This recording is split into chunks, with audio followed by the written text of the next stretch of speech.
ከይሩ መሐመድ እባላለሁ። ተወልጄ ያደግኩት ከስልጤ ዞን ምስራቅ ስልጤ ወረዳ ሰሜንጎቶ ቀበሌ እምብርብር በምትባል ጎጥ ትንሽ መንዲፋ የሚባል ቦታ ወንዝ ፓርክ ምናምን ወንዝ ነገር አለ። ፓርክ ሰው ወንዝ ነገር አለ። እዛ ታውቁታላችሁ። እዛ ነው የተወለድኩት። እስከ 19 ዓመቴ እዛ ነው ያደግኩት። እስከዛም ደግሞ ሳድግ ያው ብዙ ቻሌንጆች ነበሩ፣ ብዙ ስትረግሎች አሉ። ገጠራማ ክፍል ነው። እኔ ስለ ሚዲያ ምናምን ማውቀው ታሪክ የለም እና በዛ ሁላ መሀል ለእናቴ ያው ቢያንስ የመጨረሻ ልጅ ሊሆን አንድ ትንሽ ታናሽ ብቻ አለችኝ። ያው ወንድ መጨረሻ ነኝ። ታናሽ ብቻ አለችኝ። ሁለት በእናትም በአባትም ሁለት ወንድሞች አሉኝ። ሁለት እህት አለኝ። በአባትም በእናትም አንድ ላይ የምንገናኝ ማለት ነው። በእናት ብቻ ደግሞ የምንገናኝ ያው በእናት ብቻ የምንገናኝ በአባትም በእናትም የምንገናኝ እነሱ ናቸው። በአባት ብቻ የምንገናኝ ከተባለ ግን ወንድሞቼ 3 ናቸው። እህቶቼ ደግሞ ወደ 4 ይሆናሉ ማለት ነው። እንደዛ ነው ያደግኩት እና በዛ ትግል ደግሞ ያው እኔ በህይወቴ መጀመሪያ በትምህርትም ስማር በጣም ጎበዝ ተማሪ ነበርኩኝ። ትምህርት የተማርኩት እኛ ቀበሌ ትምህርት ቤት አለ። ነገር ግን የእኛ ጎጥ ትንሽ ወጣ ያለ እምብርብር ሲባል ቴሶ የሚባል ቦታ አለ። ወደዛ የተጠጋ ነው። የሆነ ዳጋታማ ክፍል አለ። ያንን ነገር ላለመሄድ ለእኛ ስለሚቀርበን ወደ ጎረቤት ቀበሌ ሄደን ነበረ የምንማረው ያኔ ማለት ነው። እነሱም ፌር ነበረ እንደኔ ግን። ከዛ እዛ ደግሞ ሄደን ስንማር ያው እኔ ወንድሞቼም አሉ። እነሱ ጎበዝ ተማሪ ስለነበሩ በጊዜው እኔ እዛ ትምህርት ቤት ገባሁኝ። 2 ወንድሞች አሉኝ። ያው ታላቅ 2 ትምህርት የጨረሱ ነበሩ። ያኔ እኔ ትምህርት ስጀምር 11 12 ምናምን ደረሱ። እኔ 6ኛ ነው 5ኛ ክላስ ስገባ አንዱ ተመርቆ ወጣ፣ አንዱ ደግሞ 12ኛ ክላስ ምናምን ነበሩ። እኔ ግን 1ኛ ክላስ ስማር 2ቱም ተማሪ ነበሩ። በዛን ጊዜ ምን ተፈጠረ መሰላችሁ? ልክ 2 ደግሞ ወንድሞች አሉኝ። አንዱ 1994 የተወለደ ነው። ቢላል ይባል ነበር። ያው አላህ ጀነት ያድርገው፣ ህይወቱ አለፈ። እሱ በ1994 የተወለደ፣ እኔ ደግሞ 1997 የተወለድኩት። አንድ ደግሞ የአባታችን ልጅ አለ፣ የኔ ወንድሜ ማለት ነው። በእኔ 1 ዓመት ይበልጠኛል። 1996 የተወለደ። ከሱ ደግሞ ከኔ ከወንድሜ 2 ዓመት ያንሳል ማለት ነው። እኔ 3 ዓመት፣ እሱ 2 ዓመት ያንሳል። ከዛ ደግሞ ምን ይፈጠራል መሰላችሁ? እሱ በቤቱ ብቻውን ስለነበረ ትልቅ ነው፣ አድጎ ያንን ታላቁ ወንድሜን ደርሶታል ምናምን ነገር። ያው አንድ ላይ ነው የሚዞሩት። እኔ ደግሞ ታናሻቸው ስለሆንኩኝ ምናምን ያው እነሱ ያዙኛል ምናምን። ከዛ ትምህርት ቤት 1ኛ ክላስ ምናምን ስንገባ እኔ አስታውሳለሁ፣ ልጅ ነኝ ግን አስታውሳለሁ። እኔ ጎበዝ ተማሪ ነው ተብሎ 0፣ እኛ ያው ኬጂ ምናምን የለም ያን ጊዜ፣ ሊኖር ይችላል ከተማ ላይ። እኛ ደግሞ ገጠራማ ክፍል ስለሆነ ያደግነው ምንም ኬጂ የሚባል ነገር ምናምን አናውቅም። 0 ክፍል ነው የምንለው። በቃ 0 ስገባ እኔ 0 ገብቼ ምናምን ለመማር ሲሄድ መምህራኖቹ የሆነ ነገር ጠይቀውኝ ይሁን ምን ይሁን እንጃ አላስታውስም። በዛ ጊዜ 1ኛ ክላስ ወስዶ በቃ ይሄ ልጅ ይችላል ጎበዝ ነው ብሎ 1ኛ ክላስ ከወንድሞቼ ጋር አንድ ላይ ያደርጉኛል። ከዛ ያኔ ደግሞ መዝሙር የሆነ ምንድን ነው ይሄ ልጆች ምናምን የሚሉት ነገር አለ፣ እንዲህ እንደ መዝሙር ነገር ምናምን እንደ ዜማ ምናምን ይሉት ነበር። ያንን ነገር ሙናጃ የምትባል መምህር ነበረች፣ አስታውሳታለሁ። እሷ ምንድን ነው የሚባል እራሳቸዋለሁ፣ ግን የሆነ መዝሙር የሆነ እንትን ነበረ፣ እንደ ነሽዳ ነገር ነው። እሱን እንድንል ትገፋፋናለች ምናምን በሉ ትላለች። ከዛ እጅ ምናምን አውጥተን ኑ ትልና ታወጣናለች፣ እንላለን። በዛን ጊዜ እኔ እዛ ከገባው በኋላ ወንድሞቼ ናቸው እነሱ ታላቆቼ አሉ እዛ ክፍል፣ ሌሎቹ ደግሞ ከኔ ያሉት ታላቆቼ ናቸው። አንድ አቻዬ ብቻ አለ፣ ሌሎች ታላቄ ናቸው። እኔ ደግሞ ገባው ምናምን ነገር። ከዛ 2 ቀን 3 ቀን ቆየው። ከዛ ሙናጃ የምትባለው መምህር አውጥታ ልጆቹን እንደዚህ ታዘምራለች ምናምን ታስብላለች። ከዛ እኔ ተነስና በላለች። እኔ ተነገድኩ፣ አልችልም፣ ምንም ፈራኋት። ከዛ ወጣሁ፣ ተንተባተብኩ። በነጋታው ቅርት ትምህርት ቤት አልሄድም፣ ሞቴ ይሁን አልሄድም አሉ። እሷን ፈርቻ ማለት ነው። እኔ በዛ ጊዜ 0 ክፍል ስገባ ይችላል ምናምን ተብዬ ወደ ዞን ነግቻለሁ። ከዛ እሷ ደግሞ ፊት ለፊት ወጣ እንዲበል ስላለችኝ ብቻ ፈርቻት ቀረው። ያን ዓመት ዘጋሁት። ከዛ ቀጣይ ዓመትም እንደገና መጥቼ 0 ስገባ እንደገና ወደ እነሱ ክፍል 1ኛ ክፍል ናቸው እነሱ እንደገና ተምሮ ማለት ነው፣ ደብል 1ኛ ክፍል ተምሮ ከዛ እንደገና ወደ እነሱ ጨመሩ። እንግዲህም ደግሞ ምን ተፈጠረ መሰላችሁ? እኔ ታናሽ እህት አለችኝ፣ በጣም ነው የምወዳተው። እንግዲህ ያው ያኔ እንጣላ ነበር፣ ግን ያኔ እሷ ትንሽ ልጅ ነበረች፣ ገና የምትታዘል ምናምን ስለነበረች ያንን ዓመት 15 ቀን ነው ምናምን ተምሬ እሷን ማዘር ትምህርቱን አቁም ስትለኝ እኔም ደግሞ በደስታ መውጣት መሄድ ስለማልፈልግ ትምህርት ቤት ቀረው። ከዛ ያን ዓመት የምናረኩኝ ማለት ነው ወደ ልጅቷን ለማዘር ምናምን ብዬ ቀረው ማለት ነው። ከዛ ጊዜ በኋላ ቀጣይ ዓመት እኔም አንደኛ ክላስ ገባው፣ እነሱም ሁለተኛ ገቡ። ያለ ትምህርታችን ቀጣልን፣ እርስ በርሳችን እየተጋገፍን። እኔ አንደኛ ክላስ ላይ አስታውሳለሁ ማ ክላስ ነበርኩኝ። ሀላማ ተብሎ በስንተኛ ሲጠራ አመሮሃ ምናምን የለም ማ ክፍል ነበርኩኝ። ከዛ አንደኛ ያዝኩኝ። ከዛ ሁለተኛ ክፍል ስገባ ራ ክፍል ሄድኩኝ፣ አንደኛ ያዝኩኝ። በቃ የሆነ መምህር ኑረዲን ሙደላ የሚባል መምህር ነበር። እኔ በጣም የምወደው ያኔ ማለት ነው በልጅነት በጣም ነበረ የምወደው። ከዛ እሱ የአበረታታኝ ከረሜላ እየሰጠኝ ምናምን በቃ ጎበዝ እያለኝ አንደኛ እየወጣው እስከ ስድስተኛ ክፍል ወጣው። እስከ ስድስተኛ ክፍል አንደኛ እየያዝኩ። ከዛ በኋላ ስድስተኛ ክላስ ገባን። ስድስተኛ ክላስ ስንገባ ነገሮች ተቀያይረዋል። ክፍልም አካባቢ እኔ አንድ ወር ምናምን አንደኛ ትምህርት ላይ አመመኝ። አንድ ወር ሙሉ አሞኝ ስመጣ ወደ አንደኛ የሚዘነበርኩኝ ልጅ አምስተኛ መያዝ ጀመርኩ። ሸይቾ የሚባል ልጅ ነበረ፣ አባቱ ረሳሁት። ሸይቾ የሚባል ልጅ ነበረ። ያ ልጅ ምን አለ አንደኛ ያዘ። እሱ በጣም ጎበዝ ነበር። ከዛ ላክፍል ወሰዱት። ሰከንድ ሴሚስተር ነው፣ ሰባተኛ ክላስ ላይ ነው። ከዛ በኋላ ትንሽ በሁለተኛ ሴሚስተር ደግሞ ሶስተኛ ወጣሁ። ያው አንደኛ ሴሚስተር አምስተኛ ወጥቻለሁ። ምክንያቱም አንድ ወር ስለቀጣ ወደ 5 ወጥቼ ነበር። በሁለተኛ ሴሚስተር ደግሞ አሻሽዬ ሶስተኛ ገባሁ። ሶስተኛ ያዝኩኝ ማለት ነው። ከዛ በኋላ ከጊዜ በኋላ ሰባተኛ ክላስ ስንገባ ያው ሰፈርም አካባቢ አንዳንድ ነገራቶች ተፈጠሩ። ያ ወንድሞቼ ናቸው ሁለቱም አይደለ። እኔ ደግሞ የአንድ ዓመት የሚበልጠኝ የአባቴ ልጅ አለ። ከሱ ጋር ጭራሽ አንስማማ፣ ጭራሽ ማለት ነው። በቃ አብዛኛውን ጊዜ ሰፈር አካባቢ ስንሆን እሱ ይሁን እኔ እንጃ፣ እኔ አምባገነን ብቻ እሱም ይሁን እኔም አላውቅም። ያው አምባገነን ያኔ ልጅነት ነው። አምባገነንነት አለብን በሆነ በሱም ይሁን በእኔ አላውቅም። ከዛ የሆነ ቀን መስጂድ አካባቢም እኔም ቁርአን ቀርቻለሁ፣ እነሱም ቀርተዋል ወንድሞች። ያ ወንድሜ ደግሞ በአባቴ ልጅ ምንድን ነው እዛ መስጂድ ላይ የሚያሰግድ ኡስታዝ ነው። የኔ ደግሞ ወንድሜ ታላቅ ስለ የአባቴ ልጅ ኡስታዝ ነው፣ ያሰግዳል መስጂድ ላይ። የኔ ከእናትም ከአባትም አንድ ወንድሜ ማለት ነው ቢላል የሚባለው፣ እሱ ደግሞ የመስጂዳችን አሚር ነበረ። አሚር ማለት አጠቃላይ በቃ ማናጀር ነው፣ አጠቃላይ ኮንትሮለሩ እሱ ነው። ከዛ እኔ ደግሞ ምክትል እንትን ነበርኩ፣ ኡስታዝ ተጠባባቂ ኡስታዝ ነበርኩ። ሁለተኛ ኡስታዝ እኔ ነበርኩ። ከዛ ልጆችንም ስናቀራ እንዲህ በቃ እንትን ነው ኮምፒቲቲቭ ነን ማለት ተወዳዳሪ ነን። ሁላችንም አንዱ ሲሄድ አንዱ ተተካክተን ነው የምንሰራው የምንማረው። እዛ የምናስቀረው ልጅ እዛ ጋር 5 ነበር። እኔ ያለው ወንድሞቼ 2 አሉ፣ 3 አይደለም። አብደላ የሚባልና አብዱል አዚዝ የሚባል አንድ ልጅ ነበሩ። 5ታችን አንዷም ያን መስጂድ በቃ አቋቋመው እኛ ነን። ያው ከእኛ ታላቆች አሉ እኛን ያቀሩ ምናምን እነሱ ናቸው ያቋቋሙት። ከዛ በኋላ በእኛ ሲወድቅ በእኛ ሲደርስ እኛ ልጆችን ተከፋፍለን እያስቀራን ነው ምናምን ነገር። ከዛ ልጆችን ለምሳሌ 20 ልጆች ቢኖሩ ለ5ታችን 4 ተካፍለን ነው የምናቀራቸው። ከዛ እንደየሆን በቃ የማን ደረሳ ይሻላል የማን አይሻልም ተባብለን ደግሞ አንዳንዴ የማን ተማሪ ይሻላል የማን አይሻልም ብለን እናወዳድራለን። በሳምንት 1 ጊዜ ነው 2 ጊዜ እናወዳድራለን። አወዳደርም ደግሞ ሳሙና አጋጭተን ማለት ነው። ሳሙና ከረሜላ ምናምን ልጆችን እንሸልማለን፣ እናበረታታለን እሱ በራሳችን ማለት ነው። ከዛ በኋላ ማን ደግሞ በትክክል ያቀራል አያቀራም የሚለው አሚሩ የኔ ወንድሜ ማለት ነው ያቀራልም ይቆጣጠራል። ኡስታዙ ደግሞ ያሰግዳል። እኔ ደግሞ ተጠባባቂ ነኝ እንደዛ። ከዛ እየቀጠልን ባለንበት ሰዓት ሰባተኛ ክላስ ይመስለኛል 7ኛ ክላስ ስንማር አዲስ መስጂድ ተገነባ። ያ መስጂድ ሲገነባ በአጋጣሚ ጠዋት በጊዜ ተነስተን ከሱቢ በኋላ መሬቱን እናስተካክል። እንዲህ አፈር ነው ገና ሊሾ አልተሰራ ምንም በቃ አፈር ነው። ያንን ደግሞ አፈር እናስተካክለው ተባለ።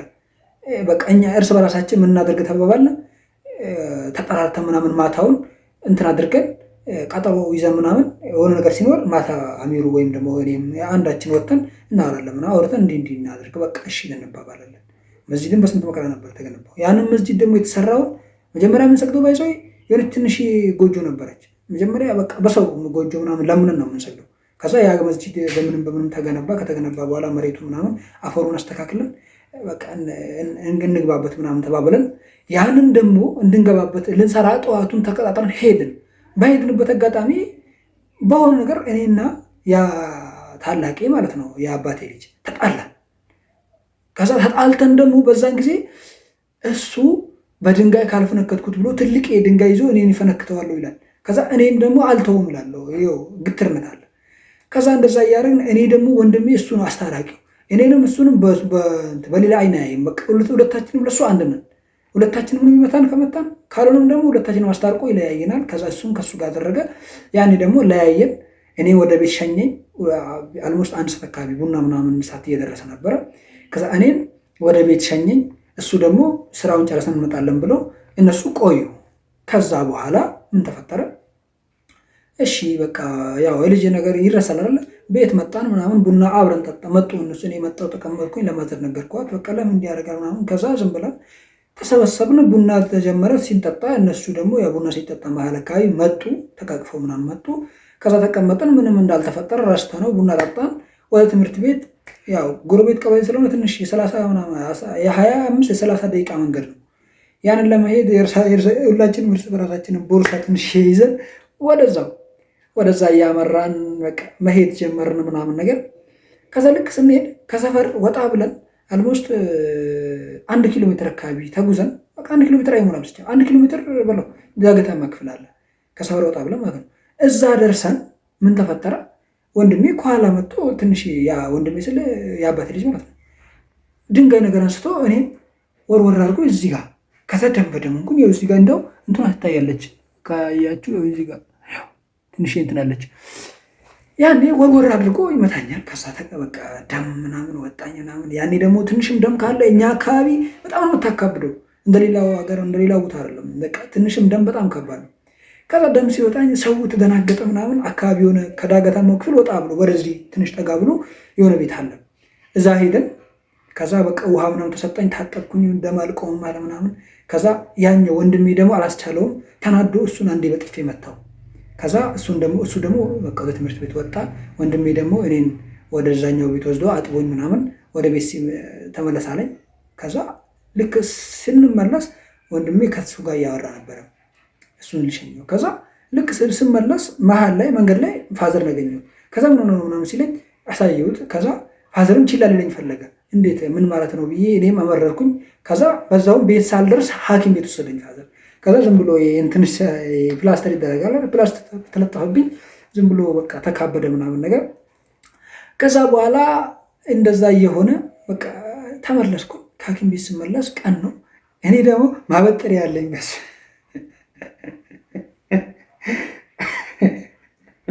መቼም ማረሳት ያቺ ማበጠሪያ 5 ብር ነው የምትገዛው መሰለኝ። ያኔ 5 ብር ነው 5 ብር ነበር የምትገዛው። ያኔ ደግሞ ማበጠሪያ ለእኔ ስለነበረኝ ለሱ ሽጬለታለሁ። ከዛ 3 ብር ነው 2 ብር ሰጥቶኛል። ያኔ እንትን ፍራንክ ማለት ነው 2 ፍራንክ ሰጥቶኛል 2 ብር። ከዛ ልክ ስመጣ ቀን እናቱ ደግሞ ትንሽ ያው ችግሩ ከማን እንደሆነ አይታወቅም። ትንሽ አወራች ምናምን በቃ ተጋግዛችሁ መታችሁት ልጄን አለች እናቱ። እኔ እዚህ ጋር ደም በደሞኛለሁ።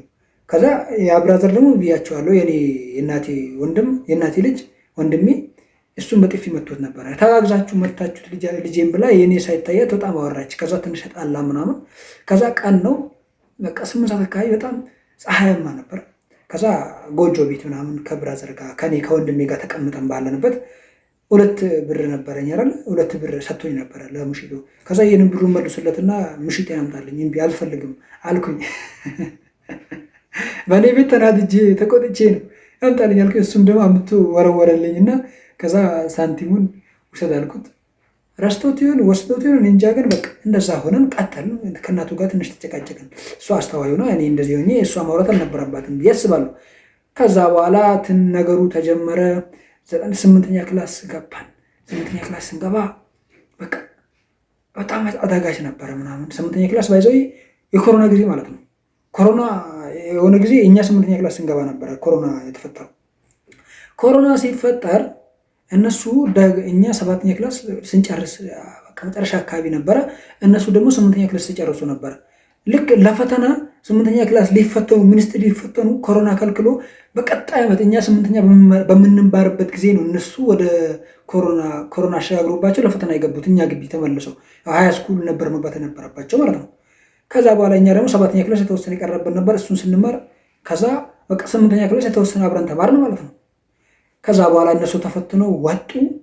እኛ ደግሞ 8ኛ ክላስ ስንማር እኔ ጎበዝ ተማሪ ነኝ ብያቸዋለሁ። ብራዘር ምን አለኝ፣ የእናቴ ልጅ ማለት ነው፣ በቃ አንብብ ወጥራ። አይራንዚ የሚባል ቦታ አለ፣ አይራንዚ የሚባል ነገር አለ።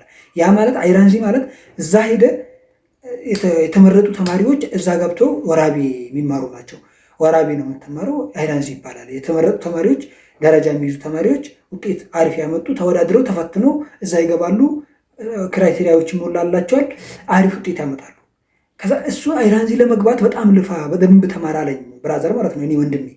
ከዛ እሺ አልኩትና እኔ ደግሞ የማንበብ ችግር አለብኝ፣ አላነብም፣ ማንበብ አልወድም። ግን መምህሩ ሲያስተምር እንዲህ ይሄ እንዲህ ነው ብሎ ከተናገረ በቃ አንድ የተናገረ ይዘዋሉ። ከዛ በዘለለ ማንበብ አይመቸኝ፣ አላነብም። ከዛ እሺ ያልኩት ዝም ብዬ መጽሐፉን ከፍተዋለሁ። ከዛ እየተዘነጋው ነው። ከዛ በኋላ የሆነ 8ኛ ክላስ አለቀ። ሚኒስትሪ ተፈተንን። ከተፈተን በኋላ እኔ ለስራ ከተማ ሄዳለሁ ብዬ ቡታጅራ ታውቁት ከሆነ ቡታጅራ ሄድኩ። ከዛ እቃ ጣቢነት ሰርቻለሁ። እቃ አጥብ ነበርኩ። እቃ እያጠብኩኝ ምናምን ነገር አንድ ወር አካባቢ አንድ ወር ቆይቼ ከሆነ በቃ ምርጥ ጓደኛ ያለኝ ከሱ ጋር ፎቶውን ይዩት። ይሄ ጓደኛዬ ነው። ከዚህ ጓደኛዬ ጋር በቃ በጣም ተግባባን፣ በጣም በቃ ተዋወቅን። እሱም አይደለም ቡታጅራ ሄጄ ምን አደረኩት መሰለኝ? አንድ ወር ሚኒስትሪ ካለቀ በኋላ ቡታጅራ ሄድኩ። ቡታጅራ ሄጄ ምንድን ያደረግኩት መሰላችሁ? ብጭርቆ ላጠብ ነው የገባሁት። ከዛ ብጭርቆ ላጠብ ስገባ ያው እዛ ኤክስፔክት አላረኩም። ቤቱ ትልቅ ነው፣ እኔ ያደግኩት ትንሽ የገጠራማ ክፍል ነው። ከዛ ደግሞ የሆነ ጓደኛ ያገኘው ትልቅ ረጅም ነው፣ እኔ ግን አጭር ነኝ። ከዛ ትምህርት በልጠዋለሁ ለካ። ከዛ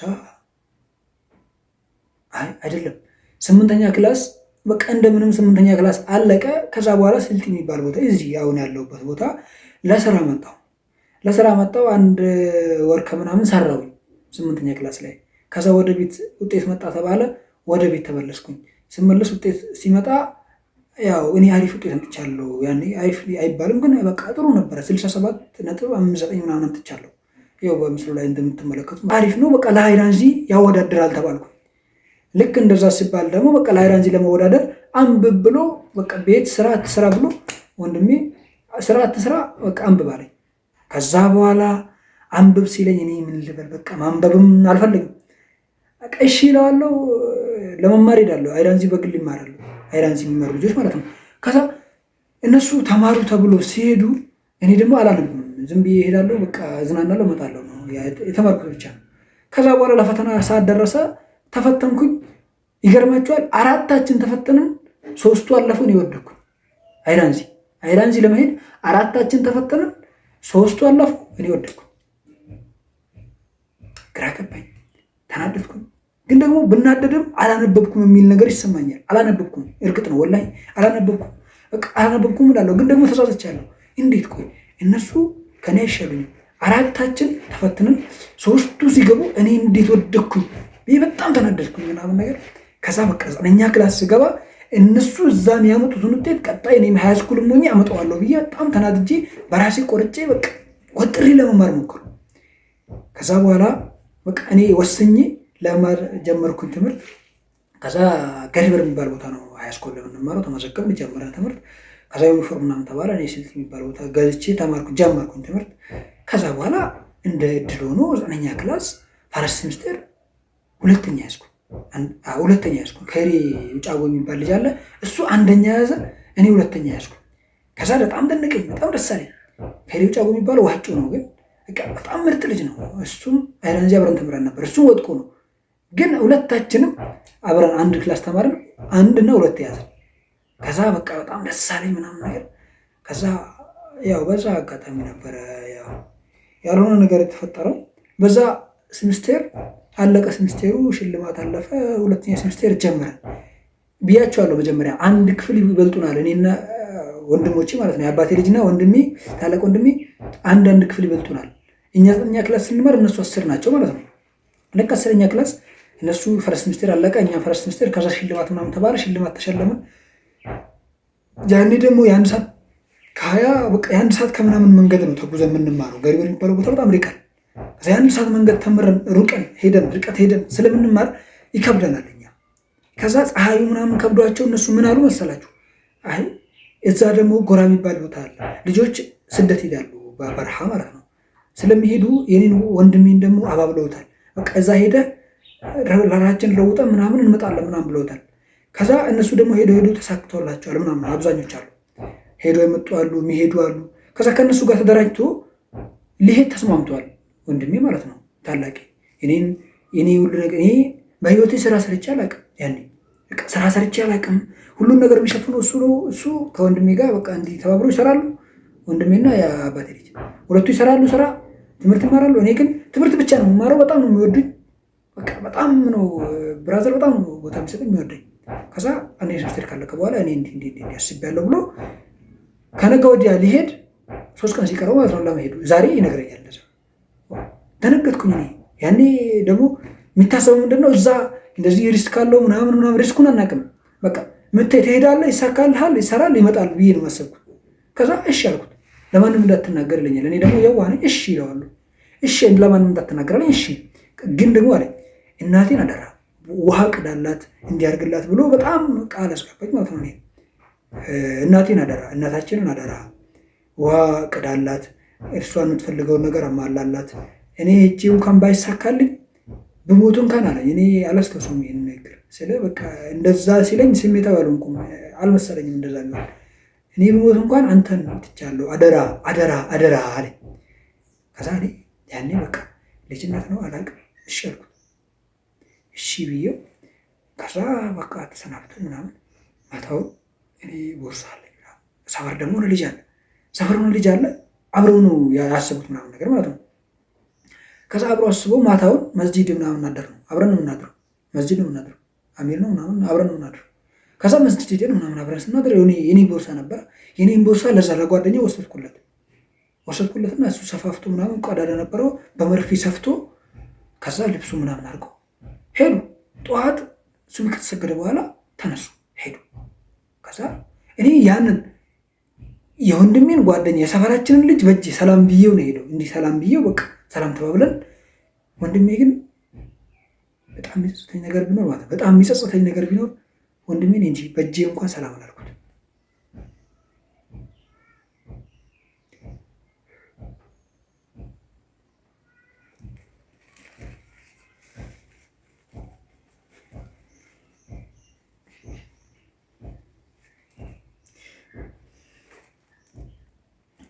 እና ወንድሜን በእጄ እንኳን ሰላም ሳልለው ሄደ። ከዛ በኋላ እኔ ያኔ በቃ ልጅ ነኝ፣ ሄዶ ያልፍለታል፣ በቃ ስራ ሰርቶ ምናምን ያመጣል። ያሰብኩት እንደዛ ነው። በቃ ሀብታም እንሆናለን ብዬ ነው ያሰብኩት። በጣም ትልቅ ነገር ጠበቅኩት። ከዛ በኋላ ከሄዱ በኋላ ያው በረሃ ላይ ብዙ ችግር አለ፣ ብዙ ቻሌንጆች አሉ። ሄደው 1 ወር ከምናምን ከደረሱ በኋላ 1 ወር ከምናምን ሆነ በቃ ከሄዱ በኋላ ማለት ነው። ከዛ ልክ በረሃ ላይ ደርሰው እየደወሉ ብር እናስገባለን፣ እየደወሉ ብር እናስገባለን፣ ድንበር ላይ ደርሰናል አሉ ደወሉ። ከዛ በቃኛ ደስ አለን ምናምን ነገር ገቡ ብለን ከዛ ረመዳን ገባ። በሳምንቱ ረመዳን እሁድ አይደለም ቅዳሜ ገብቶ ሰኞ ገብቶ ረመዳን እሁድ ማምሻ ሳምንቱ ነው ማለት ነው። ዞሮ እሁድ ማምሻ የተፈጠረው ሌላ ነገር ነው በሳምንቱ። ከዛ እኔ ምንም አውቀው ታሪክ የለም። ማታ ነው ተራዊ እየተሰገደ ነው።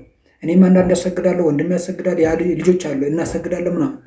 ከዛ እኔ ያኔ ደግሞ የሆነ ነገር ነበረ ቤት ሰፈር ከሰፈር ከዛ ልጅ ወንድሙ የኔ ጓደኛዬም አቻይም ነው ከሰፈር እኔ ጓደኛ አብረው የሄዱት ጓደኛ ማለት ነው ካሚል ይባላል። ከሱ ጋር ሱቅም የሄድን ሰው እንደዚህ ባይሳቀቀው እንዲህ አስቸጋሪ ነው ምናምን ብለን እያወራን ነው። ከዛ ማታውን ተራዊ ደረሰ፣ ገባን እየሰገድን ምናምን። ከዛ ወንድሜ ያ አባቴ ልጅ በጣም ነው የሚዋደዱት ከሱ ጋር። ከኔ ግን እንግባባም፣ ግን ዝም ብሎ ፒስ ፈጥረናል፣ ውስጣችን አይግባባም፣ ዝም ብሎ ሰላም ነን።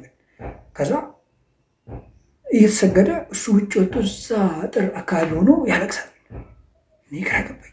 እኔ ደግሞ የመሰለኝ ልክ እንደዛ ስወጣ ያለቅሳል። እዛ ጋር ተናድጄ ከሰው ተጣልቶ ነው መሰለኝ። እኔ ምንም ባንዋደድ በሱ ማንም እንዲመጣበት አልፈልግም። ማንም እሱን ልንቅጭ አድርጎ እንዲነካው አልፈልግም። ከዛ ተናደድኩኝ። በቃ በንዴት ሆኜ ሄድኩኝ እሱ ጋር። እሱ ሲሄድ ምንድን ነው ምን ተፈጥሮ ምን ሆነ ነው ምናምን ስለው አይ ምንም ብሎ እነሱ ደግሞ ለካ አጠገቡ 2 ልጆች ነበሩ። ከእነሱ የተጣላ መስሎኝ ነበረ። እኔ ደግሞ እነሱን ለመምታት ነው ሀሳቤ የሄድኩት። ከዛ ልክ እነሱ ጋር ስደርስ ምን ተፈጠረ? እነሱ እሱን እያባበሉት ነው። ገና እንኳን ለመማታት ለመደባደብ እሱን እያባበሉት ነው። ከዛ በቃ እኔ ግራ ገባኝ፣ ተመለስኩ።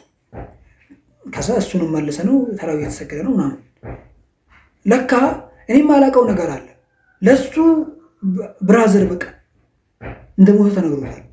አላ በቃ የእሱን ስልክ ነው የሚያውቁት። ተደውሎ እንደዚህ እንደዚህ ተብሎ ኢሞ ላይ የሱ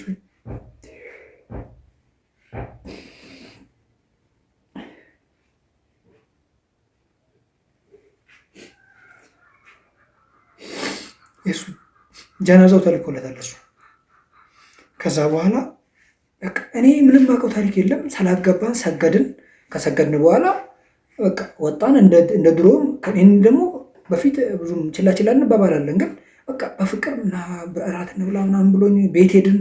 ከዛ ለማንም ሳያሳውቅ በጣም ጀግና ነው በቃ በእነዛ ጉዳይ። በአንዳንድ ነገር ብንጣላም በአንዳንድ ነገር በጣም ጀግና ጎበዝ ነው። ምን አደረገ መሰላቸው? በቃ ቤት ሄድን ምናምን፣ ማታ ለማንም አልተናገረም። ቤት ሄደን ገባን። ከዛ በቃ ቤት እሱም ወደ ቤት ገባ፣ እኔ ወደ ቤት ገባ። ወደ ቤታችን የቤት በየግል ነው ቤታችን። አባቴ ልጅ ስለሆነ እነሱም እናቱ ጋር እኔም እናቴ ጋር ገባን። ከዛ በኋላ ምን ተፈጠረ? እሱ ራቱን በልቶ ዘና ብሎ እኔም እንደዛው ዘና ብዬ ወደ መስጂዳችን ወደዛ ሄድን። ልክ ስንሄድ ምን ተፈጠረ? ምንም አልተፈጠረም። በቃ ገባን፣ መስጂድ ገባን። እንደተለመደው ረመዳን ነው። በቃ ተኛን። ለሱር እንነሳለን ብለን አላርም ቀጥረን ተኛን። እሱ በቃ እንቅልፍም አይዞርም ባይኑ በቃ በጣም እያለቀሰ ነው ምናምን በቃ አዝኗል። እኔ ደግሞ አላውቅም በቃ ምን እኔ ጠይቄዋለሁ፣ ምንም አይደለም ብሎኛል። ከዛ ልጅነትም ስላለ ተኝቼ አደርኩኝ። ሱሩም ሄድን፣ በቃ ሰው እንቀሰቀስን፣ በላን። ከዛ እሱ ምንም ሳያሳውቅ ምግብ አይበላ ይሄዳል። ከዛ ተመልሰን ወደ ቤት መጣ። ወደ ቤት ስንመጣ ምንም እንደዛው ነው እሱ። ከዛ እሱ ቤት ተሰገደ፣ መጣን። እኔ ደግሞ ወዲያውኑ እንትኖች አለብኝ ፊሾ እንትን ሰብል አለብኝ ምናምን ነገር ውሃ ለመጥፋት ከጉድጓድ አውጥተው ውሃ የሚደፋ ሰብል አለ፣ ትንንሽ እንትኖች አሉ። ወደዛ ሄድኩኝ እኔ እሱን ለመጥፋት ከሄድኩኝ በኋላ ከዛ በቃ እየደፋው ነው ምናምን በስራ ልብሶኝ ምናምን ማለት እሱ ደግሞ አልተናገረም። እስከዛ ሰዓት እንትን ማለት ያ ሱር ነው ምናምን ተበልቶ ተነስተን ሰሉ ይሰግደን ሄድናል። ለስራ ተበትነናል። እሱ ደግሞ ሰፈር ነው። ከዛ በኋላ ምን ተፈጠረ? በቃ እነሱ ሰፈር የሆነ ለቅሶ ድምፅ ሰማለሁ። እኔ ደግሞ በቃ ግራ ነው የገባኝ። እኔ ምንም አውቀው ታሪክ የለም። የለቅሶ ድምፅ ሰማለሁ። ከዛ እኔ ማን ሞተ ደግሞ ብዬ በጣም አዝኜ ውሃ እየደፋው ከዛ እሺ በቃ እየደፋው ነው ምናምን ነገር ምናምን ከዛ እንደዛ እየሆን ምናምን ነገር ቆየ። ከዛ የአጎቴ እየሮጠ መጣ እኔ ጋር እየሮጠ መጥቶ ምናምን ነገር ከዛ ና አለኝ። ምንድን ነው? ና በቃ ተው ና ተው አለ። ልብሴን ልብስ ተው አለኝ። ልብስን በቃ ደርበው እግሬን ታጥቤ ልብሴን ልብስ ነው ተው አለኝ። ዝም ብሎ ልበሰው አለኝ። እግሬ እንዲህ እንትን ነው ጭቃ ነው ልበሰው አለኝ። ቀጥታ ለበስኩት። ከዛ ስመጣ ሌላ ታሪክ በቃ ሰው ያለቅሳል፣ ወይኔ ቢላል ይላል ምናምን። ግራ ገባኝ። እንዴት ማለት ምንድን ነው የተፈጠረው? በቃ እኔ ሁሉም ነገር ከአእምሮ በላይ ነው፣ ማሰብ አልችልም። እንደዚህ አይነት ነገር ይሆናል ብዬ ጭራሽ አልጠበኩም። ከዛ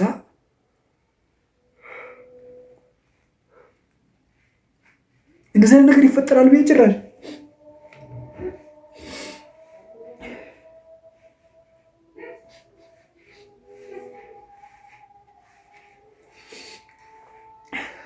እኔ እንደዚህ ይሆናል ብዬ ጭራሽ አልጠበኩም ማለት ነው። አልጠበኩም ጭራሽ። ከዛ በቃ ማዘር ታለቅሳለች፣ ወይኔ ትላለች። ከዛ ይሄን ነገር ስሰማ መቋቋም አልቻልኩም፣ ፍዝዝ አልኩ። ከዛ ከሆነ ነገር ሄጄ መጋጨት ነው መምታት ነው በቃ ማልቀስ ነው ምናምን ራሴን ሳትኩ። ከዛ በኋላ ምን ይፈጠር በቃ አመመኝ ምናምን ነገር። ብራዘር ነሞታል፣ እኔ ነሞኛል፣ አባቴ ልጅ ነሞታል፣ እኔ ነሞኛል። በቃ ለቅሶ ነው፣ ጀናዛ እናይ። አስበው ብራዘር እኮ ሞተ ተብሎ ተነገረን እንጂ ጀናዛ አላየንም፣ አልቀበርነውም። እዛ ተቀብረዋል ብለው ነው።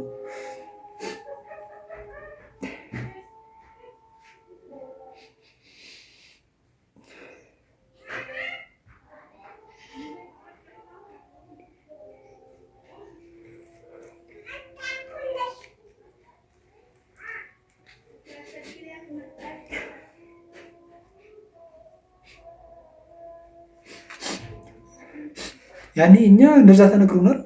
ነገር ግን እኛ ምንም እናውቀው ነገር የለም። እሱም እንዴት እንደሆነ በምን እንደሆነ ምናምን አናውቅም። ከዛ ያንን ልጅ ደግሞ ደውለን ጠየቅነው ጓደኛውን። ከዛ እሱ እንዲህ ብለን ተለያይተናል። እሱ ደግሞ ይመስለኛል ጾም ይዛለሁ ብሎ አስቸግሮ ነበረ። ጾም ስለነበረ ባልበላው ሆድ በቃ ሳይበላ ቀን ደግሞ ያገኘውን ፍራፍሬ ምናምን እዛ ስትሄድ ያገኘውን እንዲህ አንስተህ ነው የምትበላው አሉ። ከዛ እሱ ደግሞ አልበላም ብሎ ግግም ብሎ ነበረ። በዛ ነው ምናምን ብሎ በቃ ሲነግረን በጣም አዘን ምናምን ነገር። ከዛ በኋላ እኔ ህይወት ጨለመችብኝ፣ አመመኝ ምናምን ነገር። ከዛ በቃ በጣም ቀጣውን ትምህርት መቋረጥኩ። ያን ጊዜ ነበረ በቃ ኢክራም የምትባል ልጅ የተዋወቅኩት ያኔ ነው። ልክ በዛ ሀዘን ውስጥ ሆኜ በቃ ህይወት ተደበላልቀብኛለች። አንደኛ እኔ ስራም አልሰራም፣ ትምህርት ላይ ፎከስ ማድረግ ሰው ነኝ። ከዛ በኋላ ወደ ስራም ወንድሜ ነጥቻለሁ፣ ትምህርት ፎከስ ማድረግ የለም።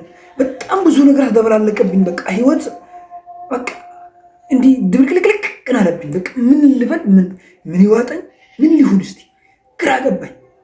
ከዛ በኋላ በቃ ኢክራም የምትባል ልጅ ደግሞ ያኔ ተማሪው ሲመጣ ኢክራም የምትባል ልጅ ናት አስከትለው የመጣችው። ተማሪዎች ምናምን ለቅሶ ሲሰሙ መጡ። ወደ ለቅሶ ሲመጡ ኢክራም የምትባለዋ ልጅ ደግሞ ንቃብስት ናት። ከዛ አስከትላ መጣች ምናምን ተማሪውን። እኔ ደግሞ በርቀት አውቃታለሁ። አካሂዷ ምናምን በጣም ነው ማውቃት ምናምን ነገር። ያኔ ያው የተገናኘነው 9ኛ ክላስ ነው። 9ኛ ክላስ በራሱ 2ኛ ሴምስተር ነው ይሄ የተፈጠረው። 1ኛ ሴምስተር ነው ማውቃት። እሷ እኛ ክላስ 3ኛ ቀን ነው ምናምን ይዛለች። ያኔ ደረጃ 3ኛ ይዛለች። ከዛ አውቃታለሁ። ከዛ በርቀት አየኋት። በጣም ደስ አለኝ። በቃ እሷን ሳያት በጣም ደስ አለኝ። ስለ ሀዘን ላይ ነኝ፣ ግን በቃ የሆነ ሰው አለኝ ወይ የሚል ነገር ተስፋ ተሰማኝ። ሆፕ ታውቃለህ፣ በቃ ተስፋ ተሰማኝ። ከዛ በኋላ ነው በቃ ምን ተፈጠረ፣ እንደዛ ተስፋ ተሰማኝ ምናምን ነገር ደስ አለኝ። ከጊዜ በኋላም ደግሞ ዳግማ ከሆነ ሰው ጋር ብቻዋን በቃ ዳቦ ይዛ ሻይ አፍልታ ምናምን ፈታ በቃ እንደዛ ሆና መጣች። በጣም ደስ አለኝ። በቃ እኔ በቃ ወንድሜን በሷ የተተካን ይመስለኝ። ወላሂ በጣም ደስ አለኝ። ያኔ የኔ ወንድሜ በጣም ወዶ በጣም ነው መሳሳለት። እኔ ኢቭን ድሮ እሱ እያለ ማለት ነው እኔ ካልመጣው ምግብ አይበላም፣ እሱም እኔ ካልመጣው ምግብ አይበላም፣ እኔም እሱ ካልመጣ ምግብ አንበላም። ለጫወታ እንኳን ስንሄድ ናናና ብሎኝ ተጠባብቀን ነው የምንሄደው። በጣም ነው የምንዋደደው። ከዛ በቃ በሱ የተተካ ያህል ነው የተሰማኝ እሷ ማለት ነው። ከዛ በኋላ እሷን በቃ በምንም አላወዳድራት፣ በጣም ወዳት እንደ እህቴ ማየት ነበረ ያኔ። ከዛ እንደዛ እንደ እህቴ ማየት ጀመርኩ። በጣም በቃ የፈለግኩትን አማክራታለሁ፣ እንደፈለግን እንሆናለን። አስታይመንት ሲሆን በቃ 10ኛ ክላስም እንደዛ አስታይመንት ሲኖር እንደዚህ የተመካከርን። ክላሳችን ተለያየ ባይዘው የ10ኛ ክላስ ላይ ግን በቃ ኢቭን በግል ራሱ የተገናኘ በጣም ነበር የምንዋደደው። በቃ ስልክ ተደዋውለን ማለት ነው 1 ሰዓት 2 ሰዓት እናወራ ነበር። 2 ሰዓት አስበው፣ ከአንድ ሰው ጋር 2 ሰዓት ሙሉ ስልክ ማውራት ማለት በጣም ከባድ ነው። እንደው በዛ ጊዜ እኔ በቃ 10ኛ ክላስ ላይ ደህናም ስልክ የለኝም፣ ግን ሆነች ሌጀንድ የምትል ስልክ ነበረች። በሷ ነበረ በቃ 1 ሰዓት ሙሉ አውራት ነበር። 2 ሰዓት ሙሉ ተቀምጬ አውራት ነበር። ከዛ እንደዛ እየሆን ከእሷም ጋር ያለ ነገር ተቀራረብን ምናምን። ከዛ 10ኛ ክላስ ላይ እኔ በጣም ህይወት ከብዳኝ ነበር። አንደኛ መንገዱ 1 ሰዓት ከምናምን ተጉዘ ነው የምትሄደው ትምህርት። ሁለተኛ ወንድሜ ነጥቻለሁ፣ በጣም ተሰብሬያለሁ፣ ግን እሷን ሰጥቶኛል። 3ኛ በቃ ስራም እኔ ነኝ የምሰራው፣ ቤተሰብ ጭቅጭቅ አለ። ከወንድሜ ከአባቴ ልጅ ጋር ደግሞ ጭራሽ አንስማማም። ከዛም በኋላ በቃ ያኔ ብራዘርን ያስታረቀ ምናምን አንዳንድ አስተዋይ ነገራቶች አሉ። አንዳንዴ ደግሞ አንግባባም። ከኔ ግን አንግባባም። እሱ አስተዋይ ሊሆን ይችላል፣ እኔ እንጃ ማን ትክክል ማን ጥሩ ማን መጥፎ እንደሆነ አይዶን ነው እኔ አላውቅም። ነገር ግን ሁለቱ በቃ ይመስለኛል ያኔ በጣም ነበረ በቃ ተቀናቃኝ ነበር። በቤታችን ዙሪያ አንዳንድ ነገራቶች ይፈጠራሉ ታውቃለህ። አሁን 2 ቤት ስትሆን ትንሹን ነገር ያስቆጣል። ፋዘር ደግሞ አንዷ እሷ ምስት የኋላኛዋ ምስት የአባቴ ልጅ እናቱ የኋላ ምስት ስለነበረች ወደዛ ትንሽ ያደላል ፋዘር፣ የታወቀ ነው እሱ። እኔ ደግሞ አንዲት መርፌ እንድዳላ አልፈልግም። በቃ ለእኛ የተደረገው ለእኛም ለእነሱ የሚደረገው ለእነሱ የተደረገው ለእኛ የሚደረገው ምለው። ከዛ እሱ ደግሞ ትንሽ አምባገነን ነው ወንድሜ ማለት ነው የአባቴ ልጅ። ስለ ለክፉ ሳይሆን አላ በቃ ብቻውንም ቤት ውስጥ ስላደገ ብቻውን ያው ለእናቱ ብቸኛ ልጅ ነው። ወንድ ብቻውን ነው። 2 እህቶች አሉት። ሌላ ሰው የለ፣ ሌላ ወንድም የለውም። ታናሽም ታላቅም የለውም ወንድም። ከዛ ወንድ ብቻውን ስለሆነ እናቱ እንደፈለገ ሆነ እናሳደገችው እህት ምናምን በቃ ዘና ነው። ከዛ እሱ አምባገነን ነበረ። ይሄ ለእኛ ነው ይለኛል። አሁን ጓሮ ላይ እንዲህ ጓሮችን አለ፣ በመካከል የተካፈልነው መሬት አለ፣ መሀሉን የተሰነጠቀ ድንግድ ያለበት። ከዛ በዛ ጫፍ በኩል ማይዘራ ቦታ ላለው እንዲህ በእንትን ተደርጎ በቆሎ ይዘራል። ጫፍ ላይ ደግሞ በሎቄ ምናምን ይዘራል። ከዛ ወደታች አልፎ የኛ ነው ይለኛል። ከጫፍ አለችዋ ለበሬ የማይመች ቦታ የቀጥር አካባቢ ያለው።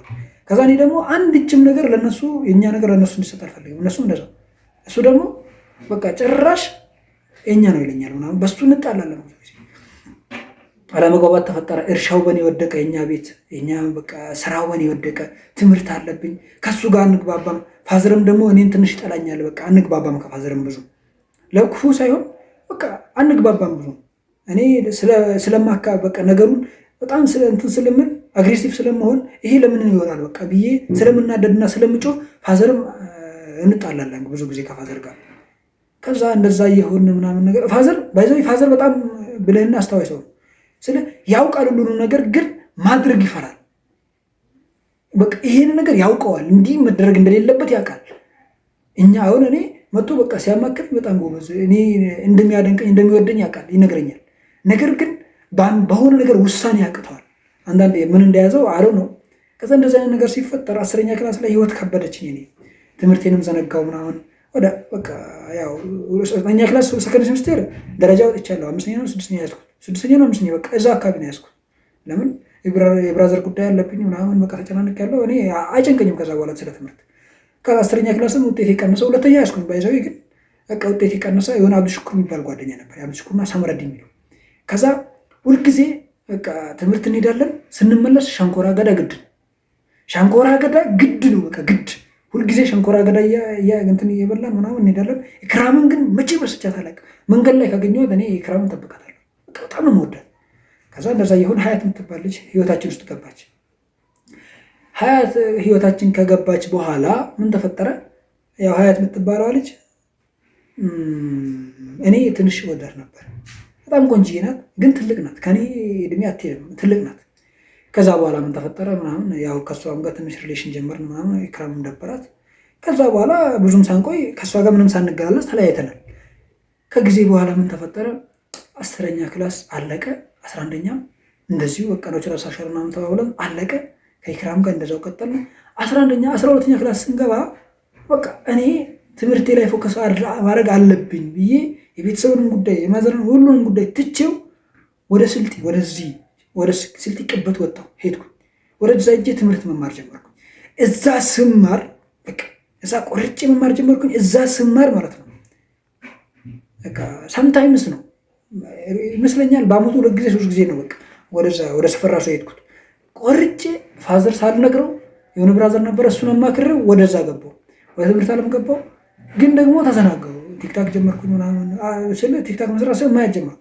ስልክ ራሱ የተገዛልኝ 12ኛ ክላስ ነው። ባይዘይ ትልቅ ስልክ ይሄ አሁን ይሄ የምሰራበት ይሄን የምቀርጽበት ስልክ የመስራቶች ስልክ ነው። እሱ ራሱ ተገዛልኝ 12ኛ ክላስ ስማር ነው። መጀመሪያ ትምህርት ስጀምር ነው ሲስተር ገዛችልኝ። ከዛ በዘለለ ስልክ ትልቅ ስልክ የለኝም።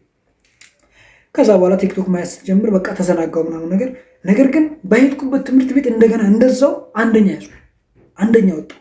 ከዛ ብራዘር በጣም ደስ አለው ምናምን ነገር በቃ ይሄ ልጅ ኮበዝ ነው አለ። ከዛ በቃ ከኔ የሆነ ኤክስፔክት ማድረግ ጀመረ፣ የሆነ ውጤት አመጣል የሚል ነገር። ከዛ 12ኛ ክላስ በቃ መጨረሻ ደረስን። ኢንተራንስ ተፈተነ ምናምን እንደዛው ሆነ። ከኢክራም ጋር እንዲህ ተራርቀን እንኳን እንደዋወላለን ሁልጊዜ። እኔ ግን ያው ከዛ እንደዛ እየሆን ምናምን ነገር በቃ ከኢክራም ሁልጊዜ እየተደዋወልን አንዳንድ ነገራቶችን እያማከረችን ቀጠል። ከዛ በኋላ 12ኛ ክላስ አለቀ፣ ፈተና ተፈተንም። ከዛ በኋላ እኔ በህይወቴ መወሰን ጀመርኩ። በቃ እኔ ወጣት ነኝ፣ ሰርቼ መለወጥ አለብኝ፣ ልዩ የሆነ ነገር መሞከር አለብኝ አልኩ። ከዛ ምን አደረግኩኝ? ከሰፈር ወጣሁ። በቃ ወደ ሰፈር ተመልሼ አልገባሁም። ያኔ 12ኛ ክላስ ስገባ ትቼ ከወጣሁ በኋላ ወደ ሰፈር አልተመለስኩም። በዚህ 2017 ነው 12ኛ ክላስ ተፈተንኩት። አሁን 18 19 ሊገባ ነው። ከዛ በቃ እንደተፈተንኩኝ ወደ ቤት አልተመለስኩም። በዚሁ የተወሰነ ጊዜ ሲም ካርድ ሰራ ነበር። ሲም ካርድ አዞር ነበርኩ እያወጣሁ እንትን ይዤ ዲቫይስ ይዤ በቃ ሲም ካርድ ሳፋሪኮም ሲም ካርድ አዞር ነበር። ከዛ እሱን እየሰራው ምናምን ነገር 1 ወር ከምናምን ከቆየሁ በኋላ አላዋጣ ሲለኝ ትቼው ሁሉንም ነገር ትቼው ጋዜንና በቃ ልብሴ ምናምን ጠቅልዬ ሄጄ ወደ ከተማ ወደ አዲስ አበባ ገባሁ። አዲስ አበባ ገባሁኝ። ስራ ፈለግኩኝ። ስራ ስፈልግ በቃ በጣም ኳተንኩኝ ምናምን ነገር። ከዛ በቃ እስከ ማምሸት ድረስ ቆየው። ያን የገባው ቀን ማለት ነው የሆነ ደላላ ቦታ መርካቶ ፊት ለፊት ደላላ ምናምን ቦታ አለ። እንትን ሰራተኞች ወደ ስራ የሚሄዱበት ሌባ የሚበዛበት ቦታ ነው። መርካቶ አንዋር መስጂድ ፊት ለፊት ማለት ነው። አንዋር መስጂድ እዚህ ጋር አለ፣ ትንሽ ወጣ ብለህ ፊት ለፊት ላይ። ከዛ ደግሞ ምን ተፈጠረ? እዛ ጋር የሆነ ሰው በቃ ስራ ላስገባክ ብሎ ወደ ላምበረት እንሄዳለኝ። እሺ ያልኩት። ከዛ በ2,000 ብር ተስማማን። 2,000 ብር ለወር 2,000 ብር ደሞዝ ተስማማን።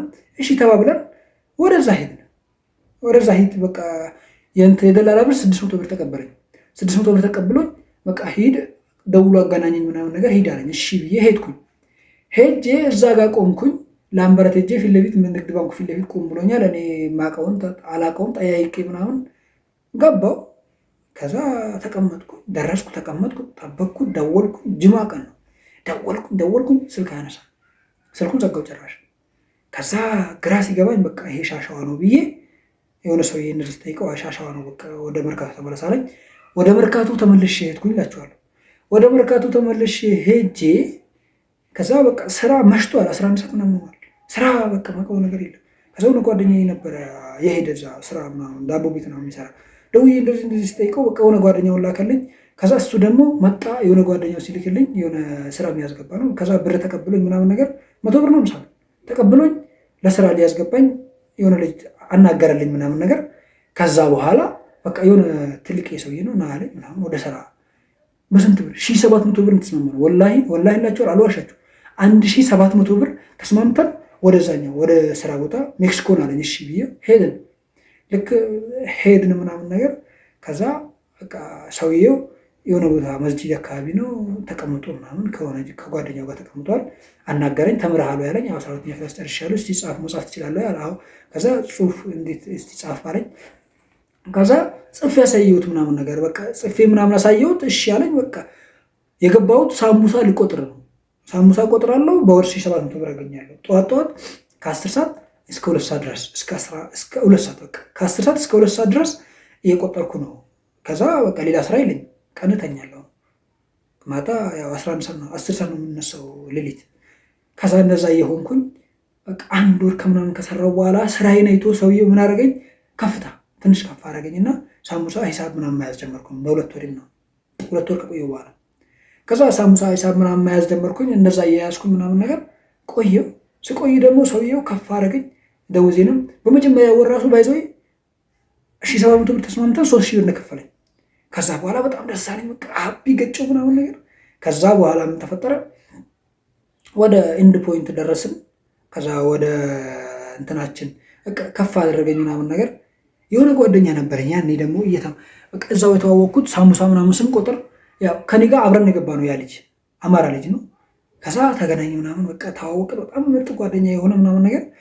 ከዛ በኋላ ስለ ፊልም ለምን አንማርም ብሎ የነገረኝ እሱ ነው። እኔ ስለ ፊልም አላውቅም። ምክንያቱም እኔ የሚመስለኝ ፊልም በገሃዱ ዓለም ያለ ሳይሆን በቃ ጀስት በቃ የሆነ ኢማጂኔሽን ነበር ይመስለኝ፣ በህልም ነበር ይመስለኝ። የሆነ ቀጥታ ፊልም የሚሰራን ሰው ማግኘት ማየትም ፊልም መስራት የሚቻል አይመስለኝም ነበር።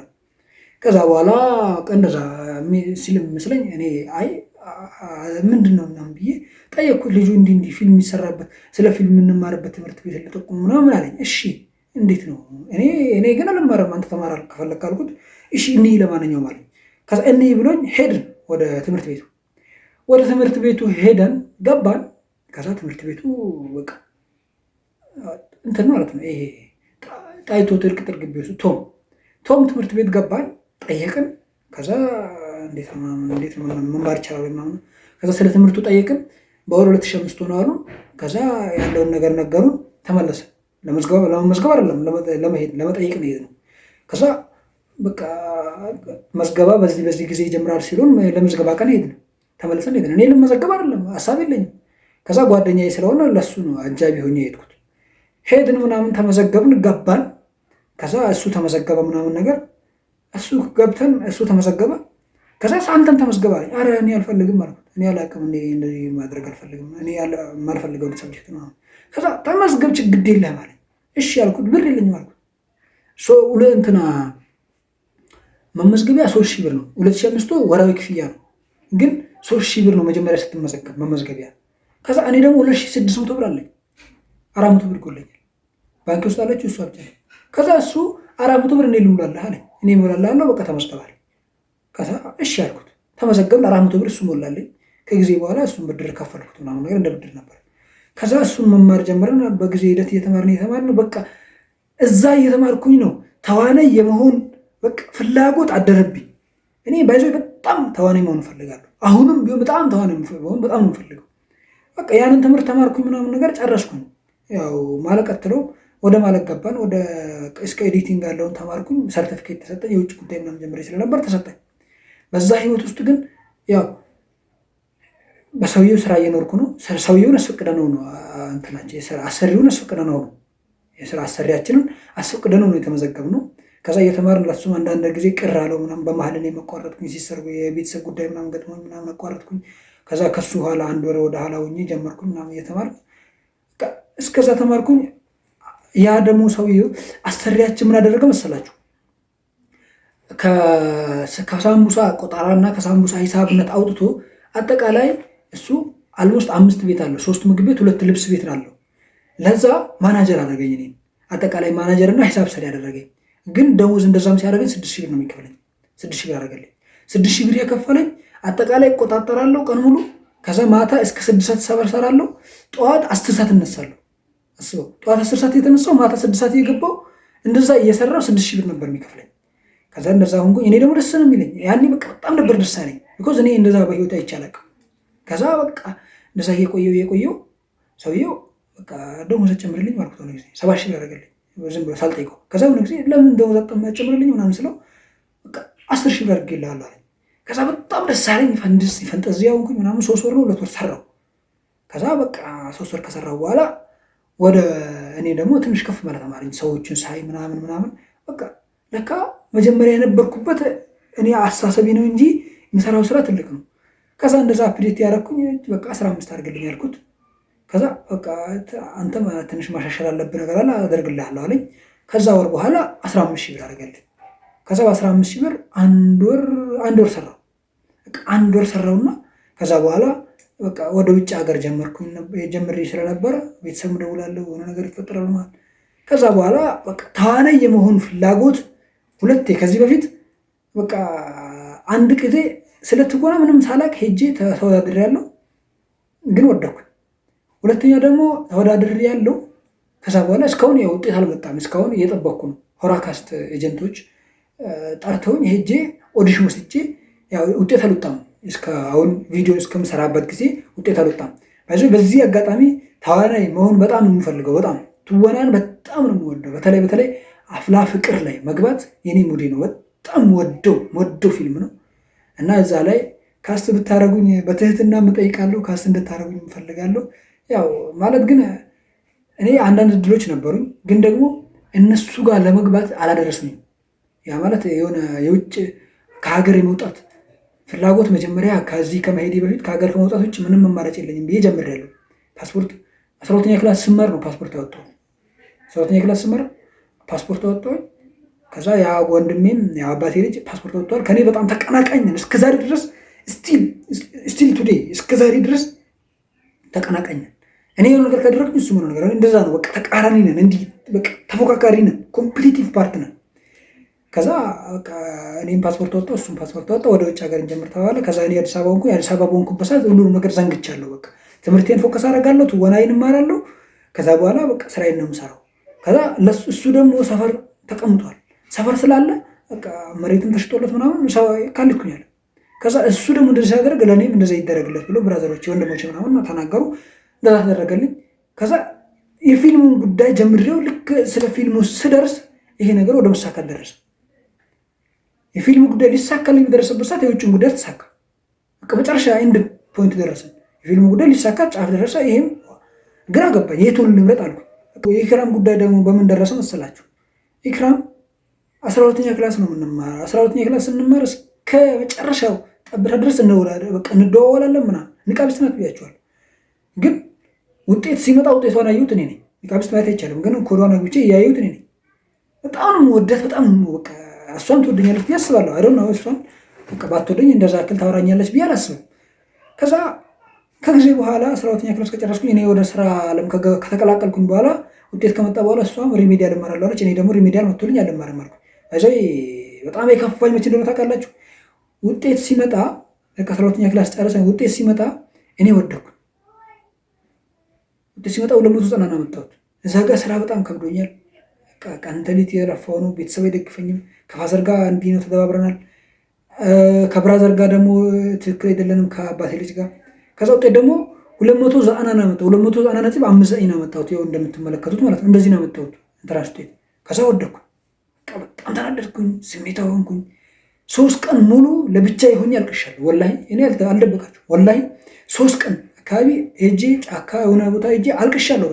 በጣም አልቅሻለሁ። በጣም ተናድጃለሁ። ከዛ ኢክራም ደውላ አይዞን አለችኝ። ከዛ ኢክራምን ውጤት ሳየው 268 አካባቢ ነው ያመጣችው። ከኔ ትንሽ ዝቅ ብላ ማለት ነው። ተከታታይ ነበርን ብያቸዋለሁ። ተቀናቃኝ ነበርን። ደረጃ እንይዝ ነበረ በፊት። ከዛ እንደዛ ሆንና ከዛ በኋላ በቃ እሷም እንደዛ ሆነን ምናምን ቀጠል ላይፍ ቀጠለ። ከጊዜ በኋላ ያው ከኢክራም ጋር ያለንን ግንኙነት እኔ ከፍ ላደርገው ፈልጌያለሁ። በጣም ነበር መወዳት። ስለዚህ ወደ ፍቅር ብንቀይረው የሚል ሀሳብ መጣልኝ። እሷንም ደግሞ ብዙ ሰው እንደሚያስቸግራት አውቃለሁ። በጣም የምትወደድ በጣም ምርጥ ልጅ ናት። እኔ በህይወት ዘመኔ እንደሷ አይነት ምርጥ ሰው አይቼ አላውቅም። ወላሂ እኔ እንደሷ አይነት ምርጥ ሰው በህይወት አይቼ አላውቅም። እሷ በጣም የምትወደድና በጣም ምርጥ ሰው ናት። ከዛ እሷና እኔን ግንኙነት ከፍ ላደርገው አሰብኩኝ። ከዛ በቃ የሆነ ቀን ደወልኩና እንደማፈቅራት ምናምን ነገርኳት። ደነገጠች። እኔ እኮ ሌላ ሰው አፍቅሬያለሁ ምናምን አለች። በጣም ደነገጠ። እኔ እኮ እወድሃለሁ፣ ግን እኔ በጣም ነው የምወድህ፣ ግን እንደዚህ እኔ እኮ ወንድሜ ነህ። በቃ በጣም ደነገጠች። ያው እኔ ደግሞ በዛ ተረዳሁት። ትወደኛለች፣ ግን ያው ሌላ ሰው አፍቅራለች እንዴ ብያለሁ። ከዛ ስጠይቃት አፍቅሬያለሁ አለች። አዘንኩ፣ ከፋኝ። የእውነት ነው የምላችሁ፣ ወላሂ በጣም ከፋኝ። ስቲል ቱዴ በጣም ይከፋኛል እሷ ጉዳይ በጣም በቃ። እኔ ኢክራም አሁን የምታዩ ከሆነ ይህንን ቪዲዮ የምታዩ ከሆነ በጣም ነው የማፈቅርሽ፣ በጣም ነው የምወድሽ፣ በጣም ከሚባለው በላይ በህይወቴ በጣም ነው የምወድሽ፣ በጣም ነው የማፈቅርሽ። በህይወቴ ትልቅ ቦታ ከምሰጣቸው በቃ አንዱ አንቺ ነሽ። በዚህ አጋጣሚ ብትረጅኝ እልሻለሁ። እና እንደዛ በቃ ሆነ። ከዛ በቃ እሷ እንደዛ አለች። እኔ ደግሞ በሌላ ሰው አናግሬያት ነበረ። የሆነ ጓደኛቸው የስራ ጓደኞቼ ምናምን ያው ልብስ ቤት ነው የሚሰሩ ልጆች አሉ ብያቸዋለሁ አይደል? ልብስ ቤት ምናምን አለው ለሰውዬው። ከዛ ከእነሱ ከልብስ ቤት ልጆቹ ደግሞ በጣም እንግባባለን። እነሱን ደግሞ አናገርኳቸው እንደዚህ እንደዚህ ብዬ። ከዛ እኔ ላናግርልህ ብላ አንዷ እህቴ ያው እህታችን ናት፣ ሙስሊሟ እህቴ ናት።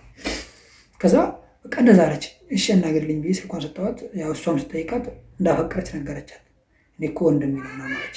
እየሰማሁ ሪከርድ አደረገችላት። ከዛ በቃ አዘንኩኝ ነው የምላችሁ፣ በጣም አዘንኩኝ። ከዛ በቃ የእሷን ጉዳይ እንደዚህ ሆኖ አሁን እስከዛሬ ድረስ እሷንም ያፈቀርኳት ነው። ግን አንዳንዴ እናወራለን፣ አንዳንዴ ትዘጋኛለች። በቃ እንደዛ ሆኜ ተወዛግቤ ነው ያለሁት እስከዛሬ ድረስ። እና ደግሞ ስለ ኢክራምም ታሪክ እንዲሁም ሌላም ታሪክ እንዲጨምርላችሁ የምትፈልጉ ካላችሁ በቻናሌ የማሳውቃችሁናል። ቀጣይ ቪዲዮ ሰራላችኋለሁ። ቀጣይ ብላችሁ ኮሜንት አድርጉልኝ። ሁላችሁንም ደግሞ እጅግ አድርጌ እወዳችኋለሁ። እስኪ ከመጀመሪያው እስከ መጨረሻው ድረስ ስለተከታተላችሁ እጅግ አድርጌ አመሰግናለሁ። ቀጣይ ደግሞ ሌላ ስለ ስልጤ አዳዲስ እንግዶችን እጋብዝላችኋለሁ። አዳዲስ እንግዶችን ስለ ስልጤ ታሪካዊ አመጣጥ፣ ባህል እና እምነት የማጋራችሁ ይሆናል። አዳዲስ እንግዳዎችንም እየጋበዝኩ የማሳውቃችሁ የማሳያችሁ እንዲሁም ፈታ የማረጋችሁ ይሆናል። ቪዲዮ ከተመቻችሁ ላይክ እና ሰብስክራይብ ማድረግ እንዳረሱ። በተለይ ሰብስክራይብ ያደረጋችሁ አበረታቱኝ። ገና አካውንቱ አዲስ ነው። እንዲያድግ የምትፈልጉ ይሄንን ታሪክ ደግሞ ለብዙዎቹ ጠቃሚ ነው ብላችሁ የምታስቡት ከሆነ ሁላችሁም ሰብስክራይብ ያደረጋችሁ አበረታቱኝ። መቀጠል የምትፈልጉት ከኔው ህይወት የተማራችሁት ነገር ካለ እንዲሁ በቃ እንዲቀጥለው የምትፈልጉት ፓርት ካለ አናግሩኝ። በጣም ነው የምወዳችሁ። ይሄ የኔ አዲሱ ዩቲዩብ ቻናሌ ነው። ይሄንን ዩቲዩብ ቻናል ኢብራማን የሚለውን ሰብስክራይብ በማድረግ ቤተሰብ ሁኑ። ሁላችሁም ደግሞ እንዲሁ ቀርባችሁ ማውራት፣ ቃለ መጠይቅ፣ ብሮድካስት ስለ ስልጤ ማንነት ታሪካችሁ ደግሞ አስተማሪ ነው ብላችሁ የምታስቡ ካላችሁ በዚህ ስልክ ቁጥር ደውሉልን። ብትደውሉ ታገኙናላችሁ። እጅግ አድርጌ እወዳችኋለሁ። መልካም ጊዜ ይሁንላችሁ።